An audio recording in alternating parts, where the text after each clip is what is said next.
Chef విరించికి స్వాగతం. ఈరోజు బొబ్బర గారెలు ఎలా చేసుకోవాలో చూద్దాం.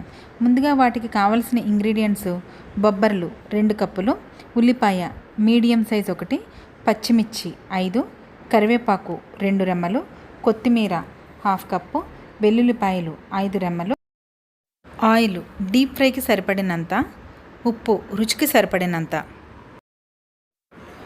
ముందుగా మనం బొబ్బర్లను 5 నుంచి 6 గంటల సేపు నానబెట్టుకోవాలి. బొబ్బరి పప్పు కాదండి, డైరెక్ట్గా బొబ్బర్లతోనే చేసుకుందాం. ఇప్పుడు బొబ్బర్లు 5 నుంచి 6 గంటల సేపు నానిన తర్వాత ఒక మిక్సీ జార్లోనూ ఉల్లిపాయ ముక్కలు, పచ్చిమిర్చి, వెల్లుల్లిపాయలు వేసుకుని మనం మెత్తగా గ్రైండ్ చేసుకుని పేస్ట్లా రెడీ చేసుకుని పెట్టుకోవాలి పక్కన. తర్వాత బొబ్బర్లను కూడా మనం ఇలా మిక్సీలో వేసుకుని గ్రైండ్ చేసుకుని ఇలా పిండిలా రెడీ చేసుకోవాలి మెత్తగా. ఇది కొంచెం లైట్ బ్రౌన్ కలర్లో వస్తుంది, ఎందుకంటే పైన పొట్టు అనేది ఎక్కువ ఉంటుంది కాబట్టి.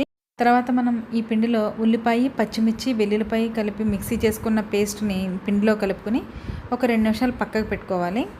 బొబ్బరి పిండి ఎక్కువసేపు నానబెట్టకూడదు, ఎందుకంటే ఆయిల్ ఎక్కువగా అబ్జర్వ్ చేస్తుంది.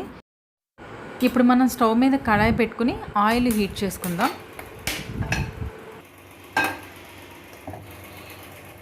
ఇప్పుడు మనం ఈ పిండిలో ఉప్పు కలుపుకుందాం. ఉప్పు వేసిన తర్వాత ఎక్కువసేపు పిండి ఉంచకూడదు, తొందరగా వేయాలి.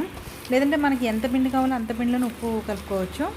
తర్వాత కొత్తిమీర, కరివేపాకు వేసుకుని మొత్తం పిండి అంతా మిక్స్ చేసుకుందాం.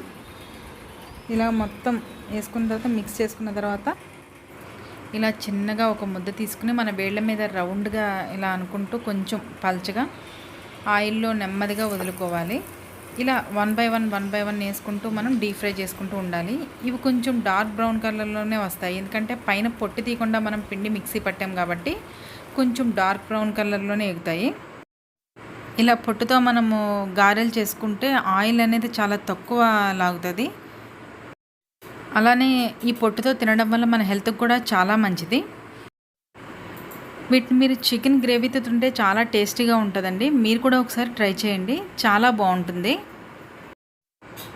ఇది ఈవినింగ్ స్నాక్కి చాలా బాగుంటుందండి. మీరు కూడా ఒకసారి ఇది ట్రై చేయండి.